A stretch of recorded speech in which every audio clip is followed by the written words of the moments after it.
When we picture the Middle Ages, we see knights clanging in armor, peasants trudging through the mud, kings brooding in castles.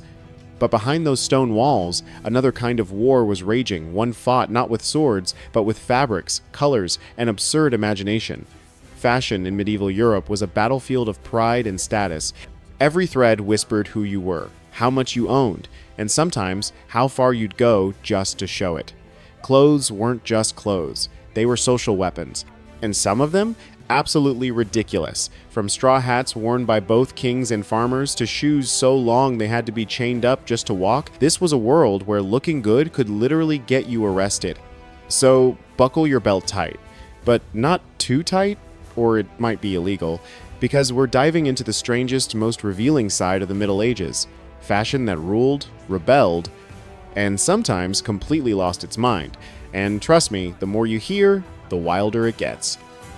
Let's start with something so innocent it's almost suspicious: the straw hat. You'd think a hat made of straw would belong only to peasants.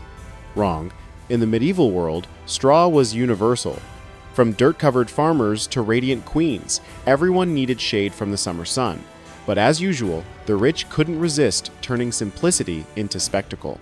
Noble women turned these humble hats into luxury crowns, weaving pearls into the rims, stitching silk ribbons, and attaching tiny metal badges shaped like flowers or saints. A farmer's hat said, "I work for a living." A noble's hat said, "I'm too rich to need to." By the 13th century, markets were seas of golden straw under the sun, peasants buying practicality, nobles buying prestige. Even painters loved them.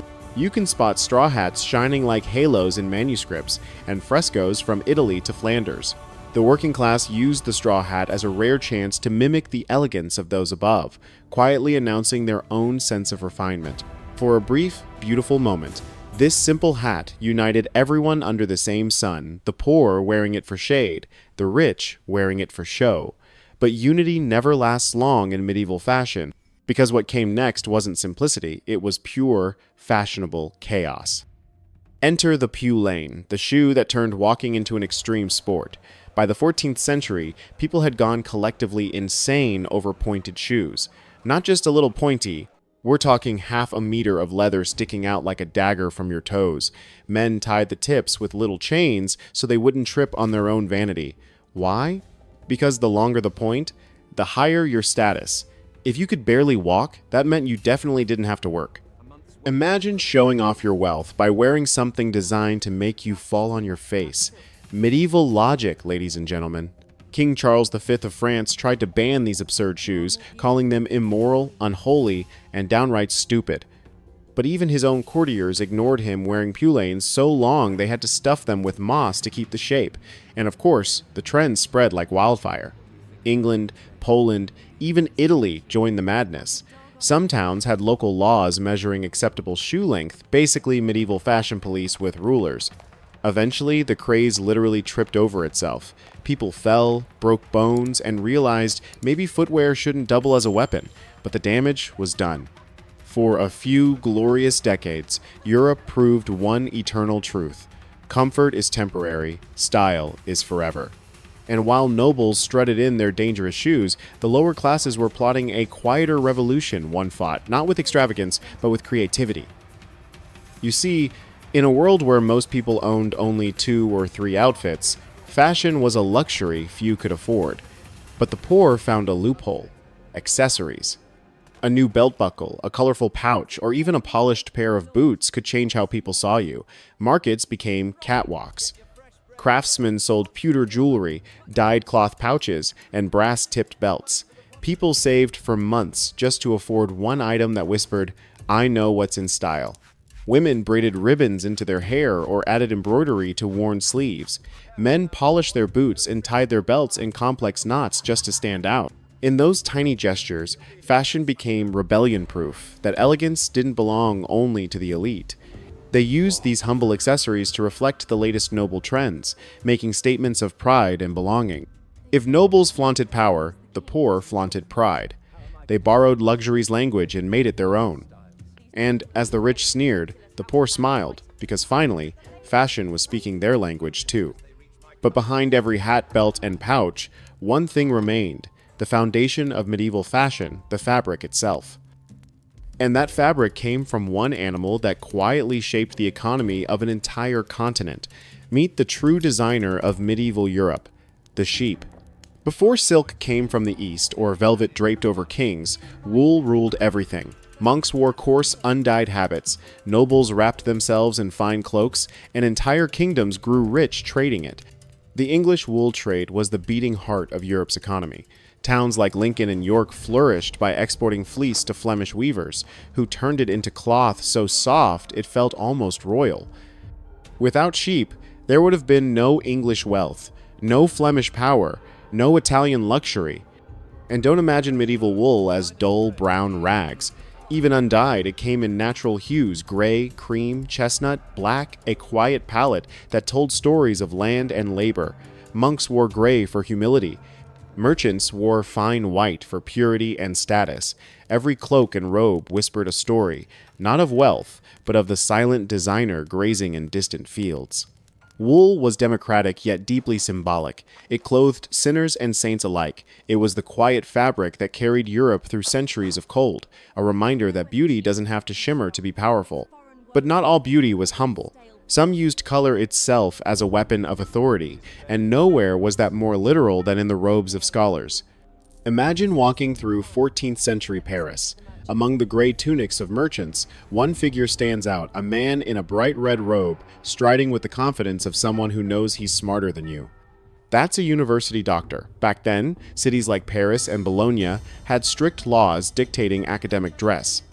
Physicians and scholars were required to wear red or purple robes, colors of dignity, knowledge, and divine insight. Why red? Because it symbolized life, intellect, and holy purpose. These robes weren't just uniforms, they were visual authority. You could spot a doctor or theologian instantly, glowing crimson among the crowd. The rule had a practical purpose, ensuring citizens instantly recognized a physician during public lectures or crowded streets. And, just to make sure everyone knew their place, green was banned for scholars. That color was reserved for merchants and entertainers, the uneducated. Wearing it as a professor could ruin your credibility faster than a failed lecture, so yes, even science had a dress code. In a time before diplomas and titles, color was your certificate. Medieval academia looked like a festival of blood red and violet velvet, proof that sometimes brains needed bright packaging. But while scholars used color to assert power, others were using it to break the rules entirely. Fashion's next rebellion came in two halves, literally. The My Party style was a wild split outfit, half one color, half another. It began innocently. Servants in noble houses wore their lord's colors, one on each side, as a badge of service. But soon, the look escaped the castle and ran free. Soldiers, musicians, even nobles started wearing double-colored outfits, not out of duty, but for fun. Half red, half blue, half yellow, half black. It was bold, loud, and completely impossible to ignore. In courts across Burgundy and France, this mixing of shocking color pairs symbolized confidence and taste. Conservative priests called it sinful, a reflection of a divided soul. Naturally, that only made it more popular. Court jesters turned it into their trademark, dancing between colors and classes alike. What began as obedience transformed into rebellion. The message was simple: I'm not loyal to one master, I'm loyal to myself. Color, for the first time, became freedom. But while one trend shouted rebellion, another whispered reverence clothing that carried not ego, but memory. In a world obsessed with ancestry, heirloom fashion was the ultimate status symbol. During coronations or grand feasts, nobles often wore garments made decades earlier, sometimes centuries. These weren't outdated, they were sacred. A duke might wear his grandfather's fur cloak. A queen might don a crown designed generations before. Wearing old-fashioned was wearing history. It said, I come from a line too great to forget. Tailors restored these relics with new fabrics and stitches, blending past and present into one story. Some noble families kept entire wardrobes of heirloom clothing, each tagged with the name of its original wearer, a museum you could wear. In the Middle Ages, when your castle might crumble or your name be erased by war, fashion preserved legacy better than stone. It was history sewn into the body. Every stitch was a whisper from the past, reminding its wearer that beauty could preserve memory better than stone. And when vanity grew too heavy to bear, there was only one place to lay it down: the church. After feasts and tournaments, nobles were drowning in luxury. Silks, velvets, brocades, all worn once and too holy or too expensive to throw away. So they performed an act of redemption donation. They gifted their finest garments to monasteries, where monks cut and re-sewed them into priestly vestments. The same golden cloth that once shimmered at royal banquets now draped over altars. It was the perfect medieval transaction trading vanity for virtue. The rich hoped to wash away sin by wrapping holiness in their leftovers. And ironically, it worked. The church became one of Europe's largest collectors of fashion. Many medieval vestments displayed in museums today started life as party clothes for nobles. The same velvet that caught torchlight in castles later caught candlelight in cathedrals, a strange, poetic balance between sin and salvation. This cycle of wearing, repenting, and reusing created a strange harmony between faith and fashion. But not every innovation in medieval fashion was about excess. Some were centuries ahead of their time, sleek, practical, and shockingly modern. Welcome to 15th century Italy, where the Renaissance began and the calze were born. Think of them as medieval sneakers, soft hose made entirely of fabric, with thin leather soles sewn underneath. They hugged the legs tightly, showing off muscle and grace. In Florence and Venice, elegance meant restraint. No giant hats, no heavy boots, just smooth lines and silent steps.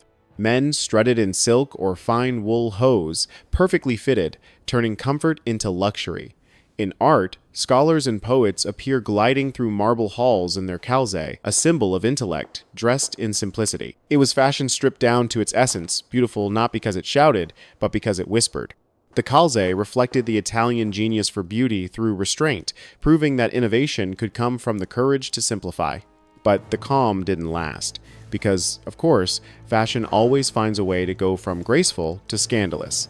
By the late 15th century, things got cheeky. Literally. Men's tunics grew shorter and tighter until they barely covered the hips, revealing hose stretched over their legs and sometimes their backsides. It was bold, daring, and for the upper class, completely legal. For everyone else, not so much. In 1463, England passed a law forbidding commoners from wearing garments so short they exposed their buttocks. Apparently, showing too much thigh was a privilege reserved for nobles.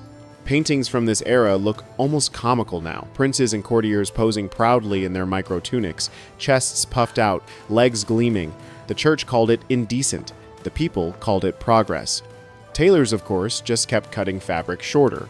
And so the Middle Ages ended the same way they lived, in a fight between vanity and virtue, between rules and rebellion. Fashion in the medieval world was never just about beauty. It was about identity, power, and survival. Fashion in the medieval world was never just about beauty. It was about identity, power, and survival. Every fabric told a story. Every color carried a message. Every absurd law revealed how deeply people cared about how they looked. Because even in an age of war, plague, and faith, humans still fought to express themselves through rags, ribbons, and ridiculous shoes.